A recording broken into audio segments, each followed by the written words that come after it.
In this video, I am going to show you how to fix FC24 cards not found. If you want to solve this problem, you need to consider these steps. Number 1. First, ensure that the EA FC24 servers are working properly and not experiencing any outages. Sometimes server issue can cause this error. Number 2. Head to settings. Then go to online settings. Then go to online matchmaking and disable crossplay. This might help resolve the issue. Number 3. Since the error is related to internet connectivity, make sure your internet connection is stable and working properly. Number 4. If you are playing in the Pro Clubs mode, consider using stock characters instead of custom ones.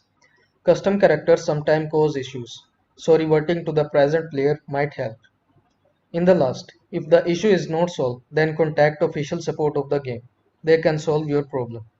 So, I hope this video was helpful to you. Don't forget to like this video and subscribe to my channel for more this type of content. Thanks for watching.